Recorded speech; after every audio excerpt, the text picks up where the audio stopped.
Bueno, vamos a pasar directamente a la palabra. Se leía esta tarde en Mateo capítulo 24, el capítulo de la enseñanza escatológica o profética del Señor Jesús, capítulo que yo creo que deberíamos de leer, y lo digo en serio, como mínimo una vez a la semana. Una vez a la semana ustedes tienen que leer el capítulo 24 del Evangelio según San Mateo. Es muy parecido a Lucas 21, con algunos matices un poquito diferentes en un evangelio o en otro, pero Mateo 24 es un capítulo extraordinario. El jueves, Rosa, cuando estemos en el Monte de los Olivos, que vamos a estar en el Monte de los Olivos, esta porción la vamos a leer y te vas a dar cuenta que leerla allí y explicar allí lo que ustedes van a ver es completamente diferente a explicarlo aquí. Así que recuerda esto. Jesús sale del templo. El templo existía en su época. Hoy en día no hay templo. Hace 2000 años que se fue destruido el templo por las legiones del Imperio Romano. El sueño dorado de los judíos o de muchos de ellos es la restauración del templo, pero en los tiempos de Jesús ese templo existía. Era el centro religioso de la época, era donde estaba la presencia del Señor, donde la gente iba a adorar, donde la gente iba a cantar al Señor, a llevar sus diezmos, sus ofrendas, a alabar al Señor. Y cuando salían del templo, hemos leído esta tarde que los discípulos, como buenos judíos, se sentían muy orgullosos de ese templo, que Herodes lo había ampliado. Saben que era el segundo templo que se construyó en la época del retorno de Babilonia, cuando volvieron de Babilonia con Esdras, Nehemías, con Zorobabel, pero Herodes lo amplió y lo llenó de oro por todas partes, un templo increíble, un templo tremendo. Los romanos se quedaron sorprendidos cuando lo vieron, dijeron: los judíos son un poco tontos, construyen un templo tan grande y está vacío, no tiene ningún ídolo dentro. Es que Dios no es un muñeco que se pueda hacer de oro, de plata o de piedra, ¿verdad? Y cuando salían del templo, los discípulos le muestran al Señor las maravillas de ese templo, lo grande que era, lo enorme que era, lo hermoso que era. Y el Señor les da un golpe bajo. El Señor le dice: observarlo bien, mírenlo bien, porque en menos de una generación no quedará piedra sobre piedra de este templo. Efectivamente, 37 años después de lanzar esta palabra profética, 37 años después, el templo quedó totalmente destruido hasta este momento. Desde el año 70 después de Cristo hasta este momento, no hay templo en Jerusalén. Se cumplió literalmente la palabra. Pero la palabra golpeó tanto el corazón de estos discípulos que ellos salieron del templo, bajaron todo el torrente de Cedrón, lo subieron, se van al Monte de los Olivos. Y allí dice uno de los evangelios que solamente 4 de los 12 se acercan al Señor y le preguntan aparte: ¿cuándo? ¿Cómo? ¿Cómo va a ocurrir todo esto? ¿Cómo que nuestro templo va a ser destruido? ¿Qué señal habrá? ¿A qué tenemos que observar? ¿Qué tenemos que fijarnos para saber que el tiempo se acerca? Entonces el Señor les da una enseñanza tremenda. Qué importante es preguntar, hermano, de verdad, ¿eh? Si no hubieran preguntado los discípulos al Señor: ¿qué señal habrá de tu venida y del fin del siglo?, nos hubiéramos perdido toda la enseñanza de Mateo 24. Por eso repito, qué importante es preguntar, pero cuidado, no preguntar a cualquiera, no preguntar a cualquier parte, sino preguntar a la persona que te puede dar la respuesta correcta, porque una de las señales que el Señor dice en este capítulo, y es algo que yo quiero en esta tarde hablar, es que tenemos que estar preparados porque una de las muchas señales de los últimos tiempos va a ser la proliferación de falsas doctrinas. Dice la Biblia, lo leíamos el jueves, que algunos llegarán hasta escuchar. Dice el Espíritu claramente que en los postreros días algunos apostatarán de la fe y escucharán a espíritus engañadores y ahí da una enseñanza tremenda. Entonces, una de las señales de los últimos tiempos es que se enseñarán cosas extrañas. Por eso yo vengo ya semanas hablando y quiero volver otra vez a repetir, no porque no tenga otras cosas que decir, sino porque considero que hay que repetir las cosas que se enseñan y más cuando son de vital importancia. Y es que tenemos que orar y tenemos que estudiar la palabra para que tengamos una fe sana. Una fe sana, término que por cierto aparece en Tito capítulo 2, donde el apóstol Pablo dice: oye, tenemos que tener una sana doctrina, pero también tenemos que tener una fe sana. Cuidado, que hay gente que tiene una fe muy rara, ¿eh? Hay cristianos que cuando los oyes hablar dice: sí, tiene fe, pero es una fe un tanto rara, un tanto extraña, una fe mística. Yo puse unos ejemplos unas semanas atrás, no sé cuántos de ustedes lo recordarán, cuando algunos discípulos dijeron al Señor: Señor, no nos quisieron recibir. No nos han dado la bienvenida. ¿Tú quieres que oremos para que caiga fuego del cielo y lo destruya? Si yo dice, alto, ¿qué estáis diciendo? ¿Estáis locos? Tenían fe, pero cuidado. La fe no es para destruir. La fe no es para hacer daño. La fe no es para orar para que caiga fuego del cielo. Dice, ustedes no saben bajo qué espíritu, bajo qué influencia espiritual están ustedes hablando. Que no. El apóstol Pablo, ¿os acordáis? Le decía a Timoteo, la fe que ahora tienes es una fe no fingida, es una fe sincera. Explicaba este término en Italia, sincera, ¿no? O sea que cuando traían los bloques de mármol, los mármol de Carrara, y comenzaban a construir los templos, las catedrales y los edificios, algunos de esos bloques de mármol venían con imperfecciones, venían con agujeritos, y claro, se veía feo. Cuando es un bloque no, pero cuando son tantos, entonces los rellenaban con cera, y parecía como que no había ningún defecto. Pero cuando daba el sol con fuerza contra aquellos bloques, se derretía la cera y se veía horrible.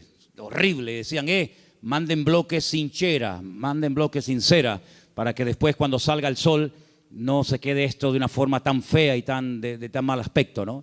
Entonces el apóstol Pablo decía a Timoteo, la fe que tienes no es una fe fingida, no es una fe de máscara, como dice otras versiones, es una fe que primeramente habitó en tu abuela Loida. Y después la tuvo tu madre, Eunice, y ahora la tienes tú.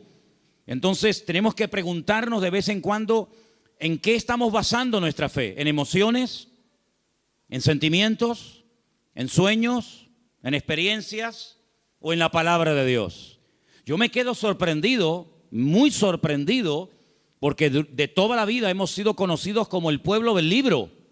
El pueblo del libro. Yo me acuerdo que un sacerdote en el huerto de Getsemaní, que es un sacerdote sevillano, cuando me vio con la Biblia bajo el brazo me dice, tú eres de los evangélicos, ¿no? Porque ustedes siempre están con la Biblia en la mano. A mí me echó un piropo tremendo. Si pensaba que me iba a ofender, es todo lo contrario. Efectivamente, hemos sido conocidos y hay de nosotros que nos dejen de conocer por dejar de utilizar el libro, las Sagradas Escrituras, ¿verdad? Pero hay un desapego últimamente tremendo.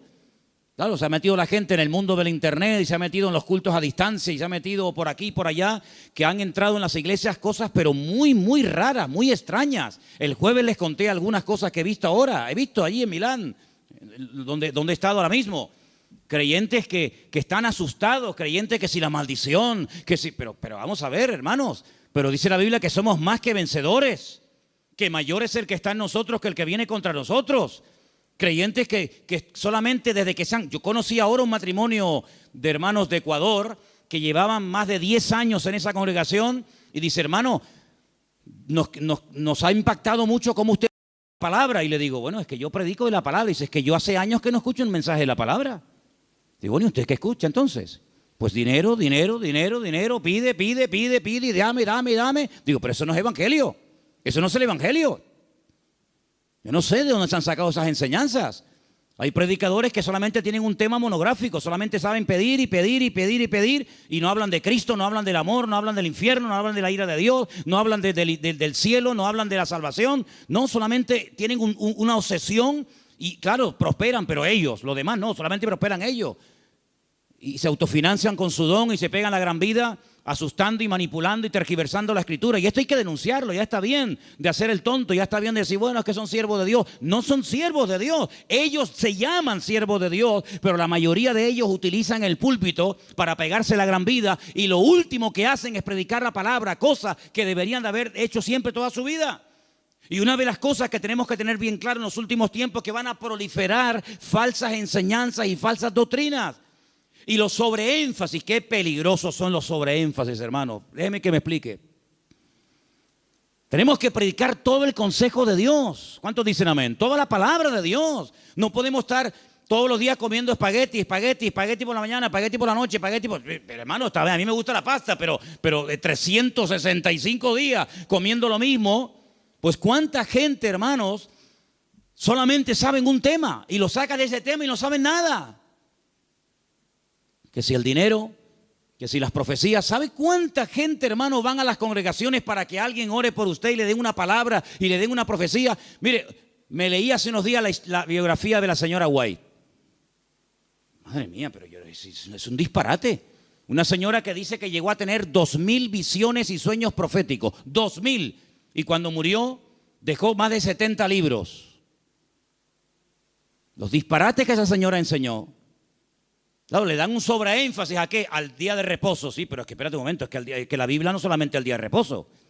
Hay otras muchas cosas. Si te crees que porque guardas esto y no cumples con todo lo demás, te vas a salvar, te equivocas, amigo. Es como las iglesias que están todo el día hablan lengua, y venga a hablar en lengua, y venga profecía, y venga a hablar en lengua. Pero hijo, vamos a ver. El apóstol Pablo decía, y si alguien entra en una iglesia y ve a todo el mundo hablando en lengua, ¿qué van a decir? A ver, dígalo usted. ¿Usted qué diría? ¿Que están locos? Pero ¿cuántas iglesias son así? ¿Cuántas iglesias son así que parecen locos? Yo fui hace muchos años a una congregación en Las Palmas. Y bueno, yo estaba predicando y en medio de la predicación se levantaba la gente, se caían ahí al suelo y empezaban a gritar y a revolcarse. Y yo decía, ¿qué le pasa a esta gente? Entonces yo miré al pastor que estaba allí y le digo, ¿qué le pasa? Dice, no, es el poder de Dios. Digo, ¿cómo es el poder de Dios? Pues si está haciendo el perro. Estaba haciendo el perro. Y el otro en la esquina poniendo un huevo. Digo, ¿pero qué poder de Dios? La Biblia dice en Romanos 12 que el Señor es nuestro culto racional. Por favor, que parece, damos una imagen, nosotros no, gracias a Dios, pero ¿cuántas iglesias dan una imagen al mundo de que son locos? Y ya está bien, hermano, de callarnos, y ya está bien de decir, bueno, son así. No, son barbaridades que avergüenzan al evangelio. Y tenemos que denunciarlo, porque el que sabe hacer lo bueno y no lo hace es copartícipe con eso. No les contaba el jueves que acabo de conocer ahora a un pastor en Milán que se tira en la plataforma cuando llega el momento de la ofrenda y le dice a la gente que lo tienen que tapar con dinero. ¿Pero cómo? Sí. Él dice, no, mira, aquí todavía se me ve algo de tela, tienen que tapármelo. Increíble. Un pastor que la congregación un día le regaló un coche, cogieron una ofrenda en la congregación, le regalan un coche al pastor y a los 2 días se sube al púlpito y dice, hermano, Dios me ha dicho, mentira, Dios no dijo nada, eso es falso. Pero él dice, Dios me ha dicho que este no era el coche que ustedes tenían que regalarme, era uno más grande y superior. Y la gente tan tonta va, lo cambian y le compra uno más grande. Y yo le decía, pero ¿ustedes qué hacen allá adentro? ¿Por qué no se le va a hablar, salgan corriendo? Eso no es iglesia, eso no es nada, eso es un circo. Eso es una vergüenza para el evangelio. Es que tenemos miedo, porque nos ha dicho que si nos vamos se nos va el espíritu y se nos va la bendición. Digo, hágame el favor. Oye, que a mí nunca me ha tocado la breva de caer en una iglesia de estas, ¿eh? A mí nunca me ha tocado una breva de estas. Siempre, de verdad, a mí me toca una iglesia de estas y es que me voy al Antiguo Testamento con la espada y el arco. Increíble, hermanos. Entonces tenemos que retornar a la palabra de Dios es nuestra base. No podemos entrar en locuras, en disparates. Todo lo que usted pueda pensar, soñar, sentir o lo que sea, si no va de acuerdo 100% con la palabra, no es de Dios. La palabra de Dios es la base, es el fundamento de nuestra fe. Y no necesitamos nada más que la palabra y nuestra experiencia, nuestra relación con el Señor.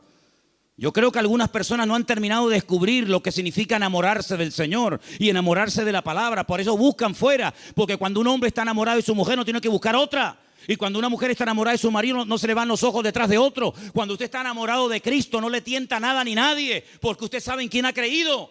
Y a mí me da la impresión de que hay mucha gente hoy en día en las iglesias que son religiosos, pero no han nacido de nuevo, porque la persona que nace de nuevo no hace estas barbaridades, porque ofende al Señor. O no conocemos la historia de este joven llamado José, un hombre que nunca fue a un culto. José nunca fue a ningún culto. José nunca leyó la Biblia. Pero José un día tuvo un momento en el que fue tentado y él dijo, yo no puedo hacer esto porque pecaré contra mi Dios. Y uno dice, pero ¿cómo sabía este hombre que eso era pecado? Porque él tenía comunión con el Señor. Y cuando una persona tiene comunión con el Señor y conoce al Señor, sabe lo que le agrada y lo que no le agrada al Señor, aunque no lo hayas leído. Porque el Espíritu Santo que mora en ti te da testimonio de que eso es o no es la voluntad del Señor. ¿Cuántos dicen amén? Entonces hay que retornar a la Biblia, hermanos. Claro, hay gente que se atiborra de libros y venga libros. Hermano, este es el libro que Dios nos ha dado. Escudriñar las Escrituras, dice la Biblia, porque ellas son las que dan testimonio de mí. Y mire, hermano, yo antes de irme para Italia les comentaba de aquellos 10 leprosos, ¿acordáis? Aquellos 10 hombres que bajaron de las montañas porque tenían fe, pero momento.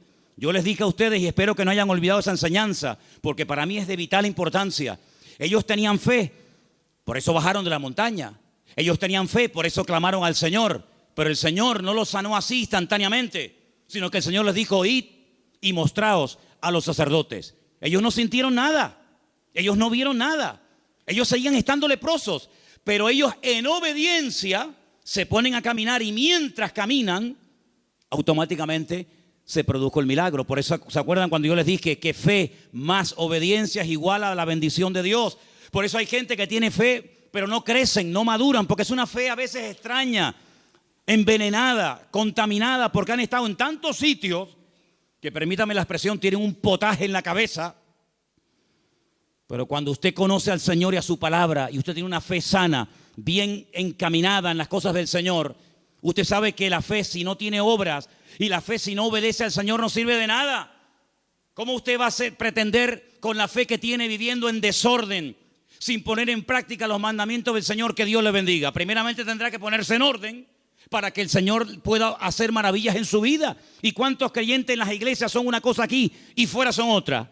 Sí, tienen fe, pero el testimonio que dan es pésimo. Bendito sea la palabra cuando el Señor dice a través de la boca de Pablo, no me avergüenzo del evangelio, porque es poder de Dios. Espero que el evangelio no tenga que arrepentirse y no tenga que avergonzarse de la conducta que está llevando fuera.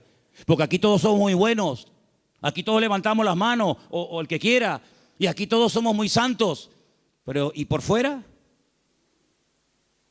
Porque a mí de qué me sirve que vengas aquí, gloria a Dios y aleluya, si luego en la calle eres un desorden y vives en pecado, estás viviendo en adulterio, estás viviendo en fornicación, tienes un mal testimonio en la familia. No, tienes que plantearte tu relación con Dios. ¿A qué vienes aquí? ¿A cambiar o a qué? ¿A fichar como en un trabajo? No, fui al culto. Sí, fui al culto porque te entró por aquí y te salió por ahí, porque no ha habido cambios en tu vida. Esta es una iglesia donde queremos que la gente venga, gloria a Dios, sí, pero que vengan a cambiar. Y que sepan que aquí no vamos a estar con tonterías ni con experiencias extrasensoriales, sino que aquí te vamos a llevar a la palabra. Y la palabra te va a hablar y el Espíritu va a hablar a tu corazón. Y en cuanto veamos cosas extrañas que no son de Dios, pues te las tendremos que decir. Y claro, algunos esta cosa no lo entienden y dicen, no, es que aquí no hay amor. Bueno, si usted entiende el amor, que le vamos a decir lo que usted quiere oír, evidentemente aquí no lo va a encontrar. Aquí le vamos a decir lo que dice la palabra. Y los que estamos, los que vienen, se adaptan a lo que hay, y si no, pues que el Señor le bendiga y que le lleve a otra iglesia. Pero aquí no vamos a ceder ni un milímetro por agradar los oídos, por tener mucha gente, porque si tener mucha gente significa bajar el listón de la santidad de Dios, amigo, hasta ahí hemos llegado. La palabra dice que sin santidad nadie verá al Señor. Me da igual si es fulanito de tal, don fulano de tal. Sin santidad nadie verá al Señor. Es que yo canto, que me da igual. El diablo canta mejor que nosotros. Sin santidad nadie verá al Señor. ¿Qué es santidad? Vivir como Dios manda. Es que yo no quiero vivir como Dios manda. Pues a ver lo que haces. A ver lo que haces. Porque tarde o temprano te vas a sentir confrontado con la palabra. Claro, la carne siempre te va a decir que no pasa nada. ¿No se lo dijo Satanás a Eva? ¿Qué le dijo Satanás a Eva? ¿Por qué no comes? Y dice, porque Dios me ha dicho que si como muero. ¿Y qué le dijo Satanás? No, que eso no es así. Tú no vas a morir, come para que veas. Y le creyó al diablo. ¿Y cuántas veces creemos que Dios está equivocado, que es injusto con nosotros, cuando la palabra del Señor nos dice que en los últimos tiempos el enemigo va a ser tan sutil que muchas veces le va a permitir a la gente tener esa falsa seguridad de creer que estoy en desorden y en pecado, pero Dios me va a bendecir igual? No, mi amigo. Las consecuencias tarde o temprano de una vida en desorden son terribles, porque la paga del pecado ha sido y es y será siempre la muerte. ¿Cuántos dicen amén? Hay tres cosas que tenemos que tener claro a estas alturas. Primero, ¿a qué nos ha llamado el Señor? ¿A qué nos ha llamado el Señor? ¿Tú sabes la tranquilidad que tú tienes en tu corazón cuando tú sabes a lo que te ha llamado y a lo que no te ha llamado el Señor? No tienes que estar imitando a nadie. No tienes que viajar por el mundo entero buscando el sistema, el método en Colombia, en Venezuela, en Cuba, en Puerto Rico, en Toronto. Yo no tengo que ir a ninguna parte. Lo que dice la Biblia, entra en tu aposento y tu Padre que te ve en lo secreto te recompensará en público. Claro, es más fácil coger un avión y irte a Corea, a ver lo que hacen los coreanos. Es mucho más fácil coger un avión y pagarte el pasaje como Jonás, que prefería pagar el pasaje, ¿verdad? Y mantener la rebeldía que dar marcha atrás. Es mucho más fácil coger un avión y decir, a ver, una iglesia que esté creciendo mucho, a Nigeria, ahí nos vamos todos. Ahora a Pensacola, ahora a Toronto, ahora... Hermanos, a donde tenemos que ir, dice el Señor, venid a mí los trabajados y cargados, que yo os haré descansar. ¿Cuántos dicen amén? Entonces, tener claro a lo que nos ha llamado el Señor y a lo que no nos ha llamado. No hay una iglesia 100% completa. Yo les digo, esta iglesia no es completa. Tenemos muchas carencias. No somos una iglesia fuerte en misiones. No tenemos misioneros ahora mismo en el mundo. Tenemos un montón de carencias. Pero creemos que hay un área en la que el Señor nos puede utilizar. Pero hermanos, hay congregaciones que pretenden hacerlo todo. Lo entienden todo, lo saben todo. Y la Biblia nos enseña que somos un cuerpo y que nos necesitamos los unos de los otros. Y capaz que lo que el Señor nos ha dado, tal vez no lo tenga el hermano de la esquina, pero el hermano de la esquina seguro que Dios le ha dotado con algo que nos hace falta a nosotros. Y así nos complementamos y trabajamos en el mismo sentir, en un cuerpo en el Señor. ¿Cuántos dicen amén? Nuestra identidad, ay hermano, la identidad. Esto es algo que trae de cabeza a miles de personas. Porque la gente tiene que tener una identidad. Y si no la encuentran en la casa, la va a encontrar en el fútbol. Y si no, en cualquier otro lado. Nuestra identidad, ¿de dónde viene nuestra identidad? Nuestra identidad viene de Cristo. Nuestra identidad viene del Señor. Yo no tengo que ponerme ahora todo el cuerpo lleno de tatuajes para sentirme, digamos, querido y respetado por un cierto sector de la sociedad. No. ¿Sabes qué? Yo he sido aceptado por Cristo tal y como soy, con mis defectos, con mis virtudes y con mis debilidades. ¿Cuántos dicen amén? Ahora, si usted tiene complejos, si usted no se termina de aceptar a sí mismo, pues usted no va a crecer y usted no va a madurar hasta que tú no le des gracias a Dios por el cuerpo que tienes y le digas gracias, Señor, porque tú me hiciste así. Usted no va a poder disfrutar de la vida. Su identidad tiene que venir de la fuente. ¿Y cuál es la fuente de la que bebemos? Nuestro Señor Jesucristo. Eso nos ayuda a descubrir nuestras limitaciones. Eso nos ayuda a saber lo que tenemos y lo que no tenemos. ¿Han oído el pasaje del libro de los Hechos cuando dice la Biblia que a la hora de la oración subían Pedro y Juan al templo a orar y dice que había ahí un mendigo que les pidió limosna? Lo conocéis, ¿verdad? Conocido. ¿Qué le dijo Pedro al paralítico? No tengo. ¿Qué? Fíjate tú, un hombre que con la sombra sanaba a los enfermos. Un hombre que oró por muertos y los resucitó. Un hombre que caminó por encima de las aguas. Un hombre que un día fue a pescar, le abrió la boca al pez y sacó una moneda dentro. ¿Te imaginas que nos pase eso a nosotros? Un hombre que vio milagros del Señor y dice, no tengo ni plata ni oro. ¿Tú te imaginas que ese hombre fuera un predicador hoy en día? ¿Sería multimillonario? Si muchos son unos mequetrefes que no saben ni hablar en público y viven a cuerpo de rey, tú imagínate un predicador hoy en día que tuviera el currículum que tenía Pedro. Sería algo increíble. Pedro dijo, no tengo ni plata ni oro, pero tengo algo que ni con todo el oro del mundo puedes comprar. Y le dijo al hombre con toda la autoridad, porque sabía lo que tenía. Porque cuando uno sabe lo que tiene, se mueve con autoridad. Y cuando no sabes que tienes eso, pues mejor estate quieto. En el nombre de Jesucristo, levántate y camina. Y el Señor hizo un milagro tremendo. Entonces las iglesias, los creyentes hoy en día, tenemos que saber a lo que Dios nos ha llamado. Tenemos que saber lo que tenemos y lo que no tenemos. Y darle gracias al Señor, porque Dios con nosotros ha sido tremendamente fiel. Y a unos le da 30, a otros le da 60, a otros le da 100. Y cada uno tiene que saber moverse en el área donde Dios lo ha puesto. ¿Cuántos dicen amén? Pero no escondas, como decía Pierre hace un rato, no escondas el talento bajo tierra. Porque hay gente que a lo mejor tiene un talento pero no lo usan. Y yo conozco muchos creyentes que no están usando lo que Dios les ha dado. No lo están usando. Están más preocupados en conseguir un buen trabajo que en servir a Dios.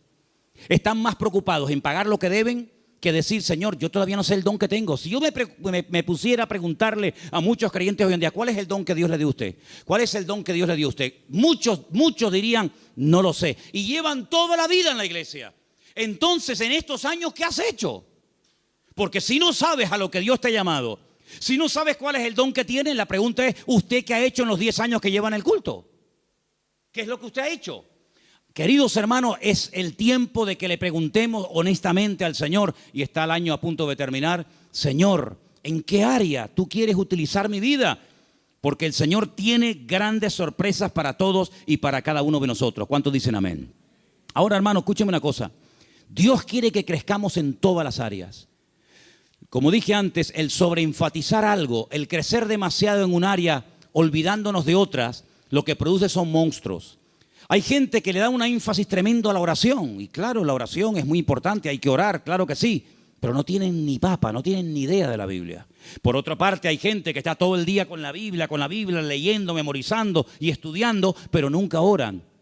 Luego, tenemos que crecer con un equilibrio, de tal manera que no seamos como un monstruo que crece mucho en un área, pero nada en otro área.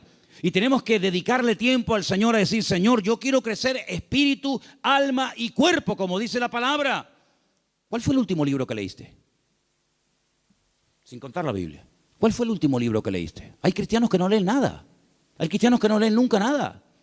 ¿Y cómo van ustedes a contactar? ¿Y cómo van ustedes a evangelizar? ¿Y cómo van ustedes a dialogar con personas del mundo que no leen la Biblia, sino que leen y están preocupados con otras cosas? Si tú no estás puesto en lo que el mundo habla y comenta, ¿cómo vamos a alcanzarlos si no saben ni por dónde empieza una conversación, ni por dónde termina?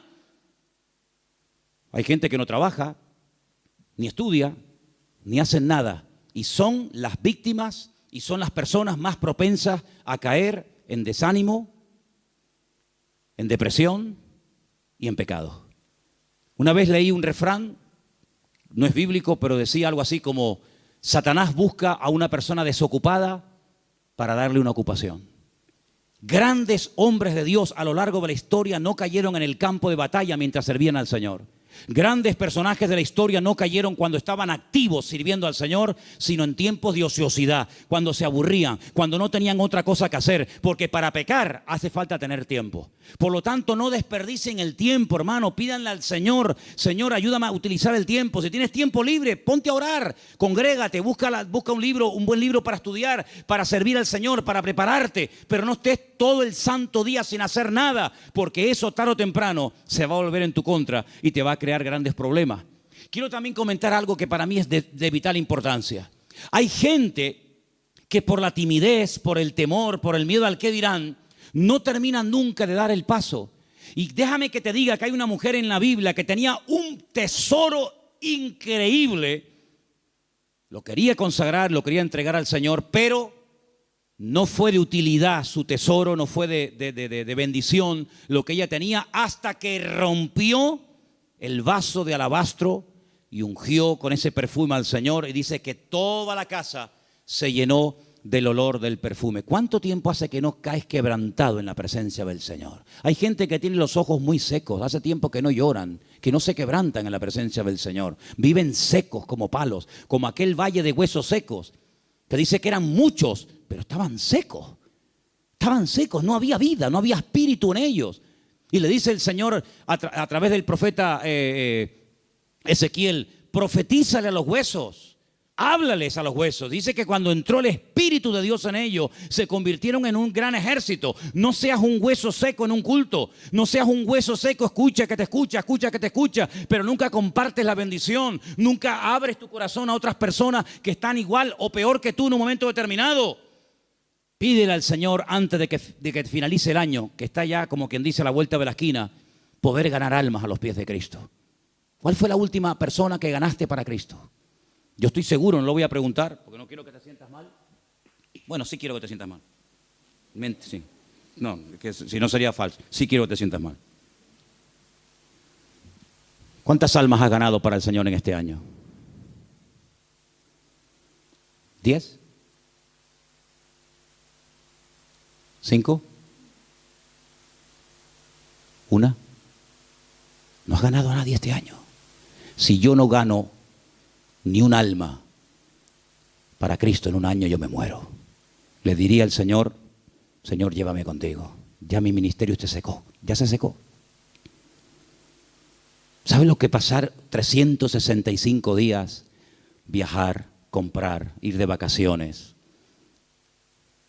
disfrutar de la vida, de lo que tienes, trabajar, estudiar y no ganar ni un alma para Cristo. Eso se llama esterilidad, amigo.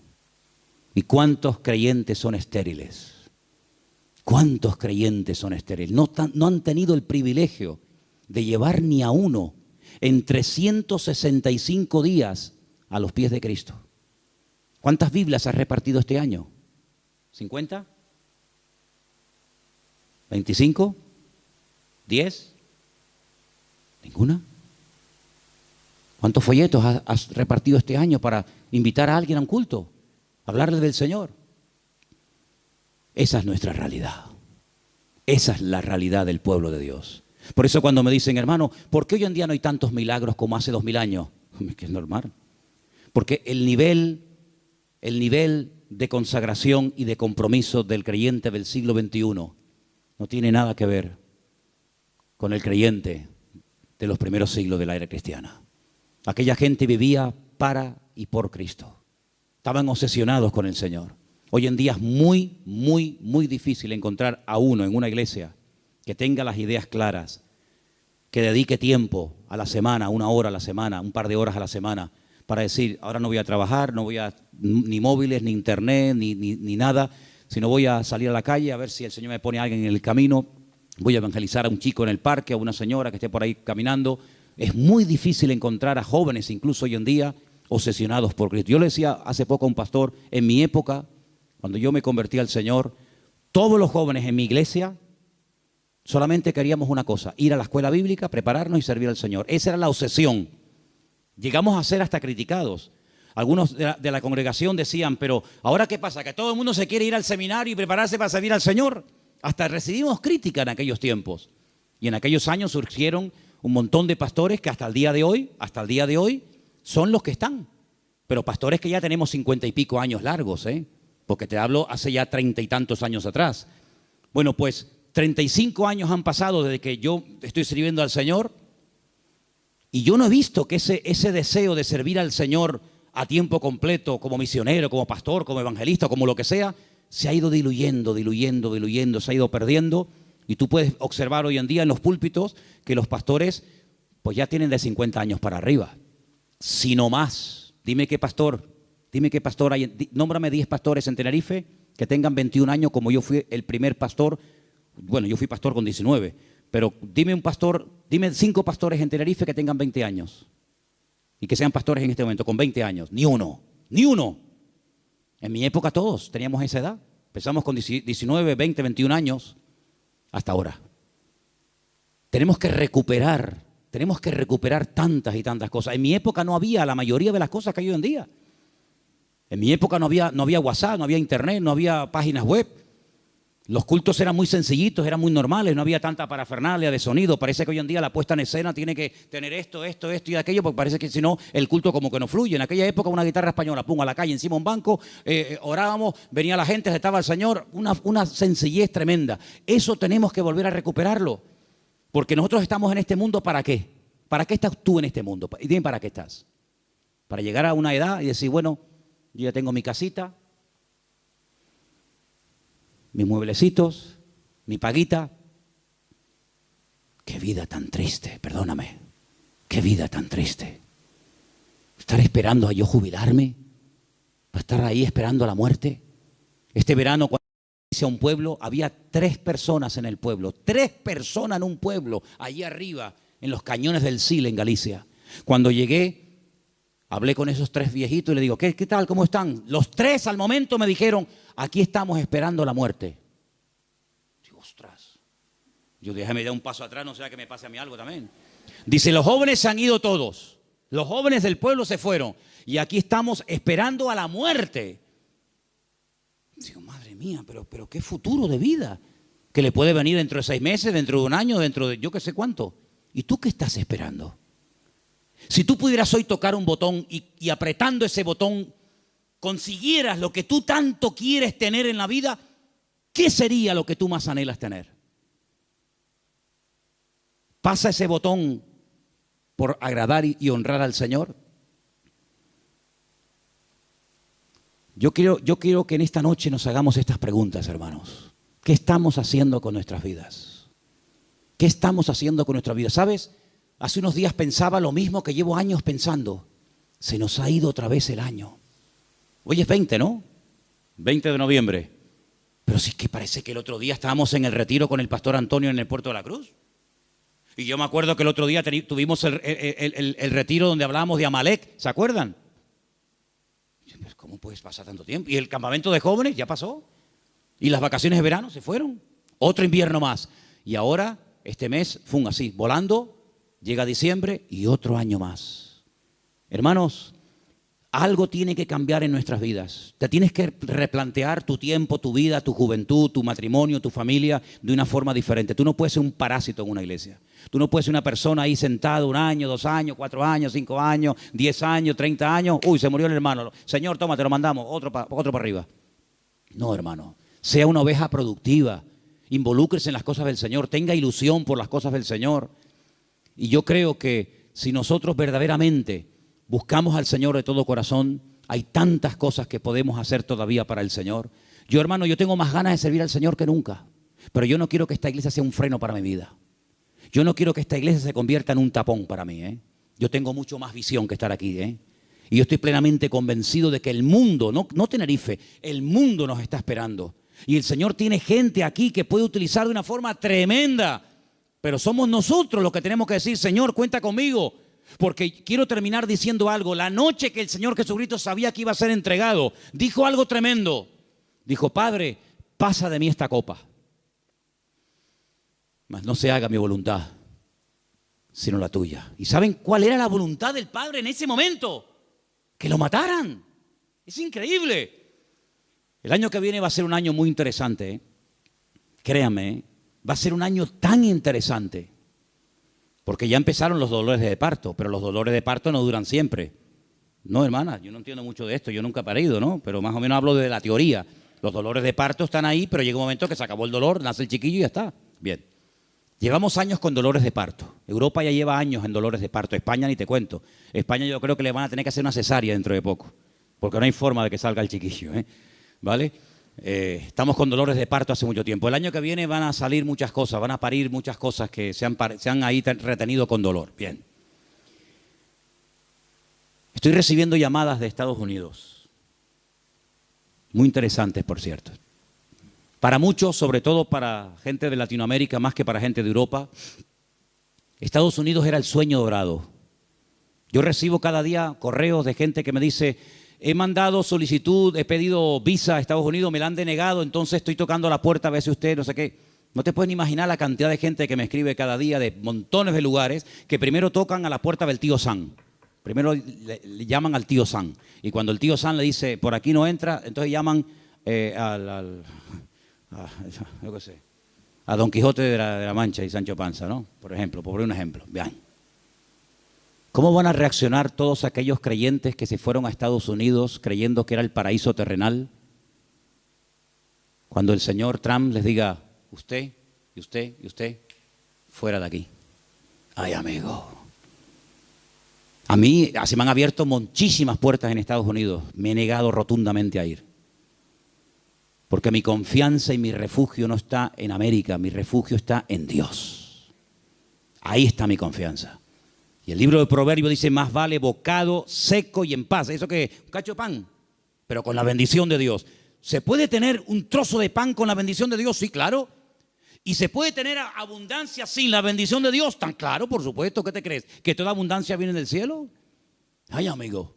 ¿La bendición que es solamente tener o la bendición pasa por ser? Cuidado con eso.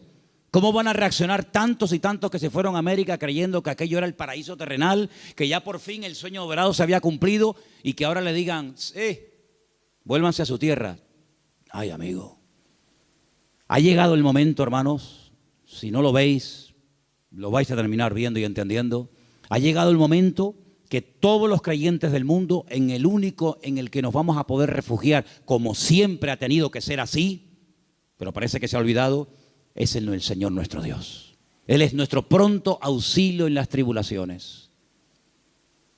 Me llaman hermanos de Estados Unidos, ya han empezado las pintadas en iglesias evangélicas de hispanos diciéndole, váyanse a su tierra. No te puedes ni imaginar cuántas. Claro, eso no sale en las televisiones. Incluso persiguiendo ya a algunos judíos. Fíjate tú, el país del mundo donde más judíos hay, más que en Israel, es en Estados Unidos. Y ya muchas sinagogas están vendiendo en Nueva York, en New Jersey, en muchos lugares, porque ya están metiéndose con los mismos judíos. Pero es que todo eso está profetizado, hermanos. Todo eso está escrito. Que cada uno tendrá que volver a su lugar de origen. Y allí el Señor va a entrar en juicio con cada uno de nosotros. Así que el único escondedero, el único refugio va a estar en nuestro Dios. Nuestro refugio es el Señor Dios Todopoderoso. no es un país, no es una nación. Mire, si usted consigue aquí el mejor trabajo del mundo y gana miles de euros, pero usted no tiene la bendición de Dios sobre su vida, lo que usted tiene se va a volver en su contra. Porque he conocido a muchas personas que lo que buscan es una salida económica, un bienestar material, pero usted lo que tiene que buscar es la voluntad de Dios. Porque teniendo la voluntad del Señor, estemos donde estemos, el Señor está a nuestro lado.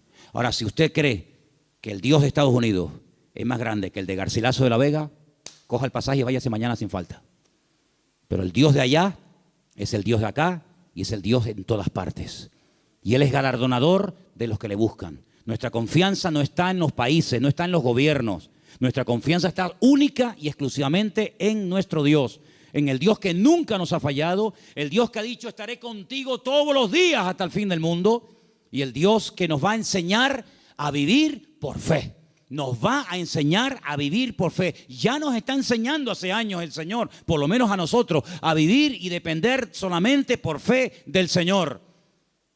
Porque yo creo que esa es la vida que el Señor tiene diseñada para todos y para cada uno de nosotros. Ahora, si usted quiere ser un señorito en el reino de Dios, amigo, si tú quieres ser un señorito, y no remangarte nunca las manos y poner tu mano en el arado y servir al Señor, hermanos, las lecciones se aprenden por las buenas o se aprenden por la humillación. Y yo creo que el Señor hace mucho tiempo nos está hablando a todos y a cada uno de nosotros. No se afanen tanto, no se afanen tanto. Inviertan más tiempo en la oración, inviertan más tiempo estudiando la palabra. Hay algunos de ustedes que no tienen tiempo ni para orar. Algunos me han dicho en alguna ocasión, ay, es que yo voy a la cama tan rendido que hago, Señor, bendito sea tu nombre. Amén. No, duermen en paz, la verdad es que duermen en paz, pero hermano querido, busque a Dios, busque a Dios. Hay mucho camino por recorrer, muchas cosas por hacer. Usted no puede dedicar más tiempo a lo material que a lo espiritual. Por favor, estamos invirtiendo el orden. Si usted dedica más tiempo a lo material que a lo espiritual, aquí está fallando algo. Yo creo que el Señor nos está llevando a un punto y el año que viene va a ser un año muy, muy importante en la historia de la iglesia, en todas partes del mundo, y el Señor nos está llevando a un compromiso, a una entrega, a una seriedad. Muchos no aguantarán la prueba, yo también se lo digo de paso, hay algunos que están aquí que el año que viene no podrán estar más, porque no aguantarán la prueba, porque la Biblia nos enseña que los últimos tiempos van a ser tiempos peligrosos, tiempos difíciles, pero si usted aguanta y se agarra al Señor, el Señor le va a bendecir y usted va a ver la gloria del Señor en su vida. Pero no busque salidas fáciles, busque al Señor y lo que el Señor le diga, ni más ni menos, es lo que usted tiene que hacer. ¿Cuántos dicen amén? Vamos a orar, hermanos, por favor, cierre sus ojos ahí donde está. Plantéese esto seriamente, por favor. Plantéese esto seriamente delante del Señor. ¿Qué estoy haciendo con mi vida? ¿Qué estoy haciendo con la vida de mi familia? ¿A dónde los estoy llevando? ¿A qué se están dedicando? ¿Cuáles son las prioridades, los objetivos, las metas en nuestra casa? Tener, trabajar, comprar, trabajar. Hermanos, que somos hijos de Dios, que no somos gente del mundo como los gentiles, que dice que se afanan y pelean por esas cosas. Dice la Biblia que nuestra búsqueda tiene que ser diferente.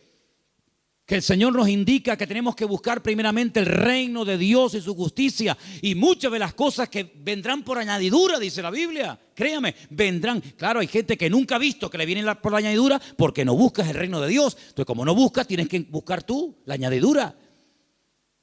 Pero ha llegado el momento en el que el Señor nos está mostrando que tenemos que doblar la guardia, que vienen tiempos difíciles. Hermanos, les digo algo, se lo dije el jueves con todo respeto. Dele gracias a Dios por la enseñanza que usted ha recibido en estos años, porque hay tantas barbaridades, tantas locuras que se están enseñando desde los púlpitos llamadas iglesias evangélicas, que uno se cae de espalda, hermano.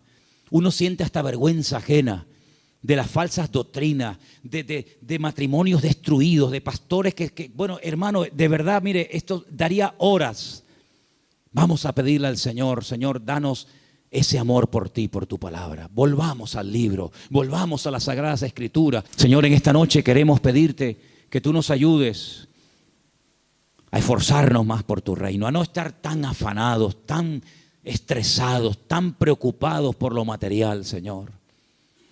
Señor, tú nos has enseñado un modelo de vida diferente. Tú nos has enseñado a depender de ti. Tú nos has enseñado, Señor, a creer en tus promesas, en tu bendita palabra. Y yo te pido, Señor, en el nombre bendito de Jesús, que nos ayudes a aprender las cosas de buena manera, a ser adoradores en espíritu y en verdad, a ser estudiantes serios de tu palabra, Dios mío, que no nos atraigan las cosas de este mundo. Señor, que podamos marcar una diferencia en este mundo enfermo que te ha dado la espalda hace tanto, tanto tiempo, Señor. Levanta jóvenes de esta iglesia con pasión, con fuego por las almas perdidas, Señor. Verdaderamente a familias enteras que decidan servirte. Familias enteras que la prioridad en su vida sea buscarte a ti por encima de todas las demás cosas. Quita de nosotros el afán, Señor, el miedo al futuro, el miedo a lo que va a pasar, Señor.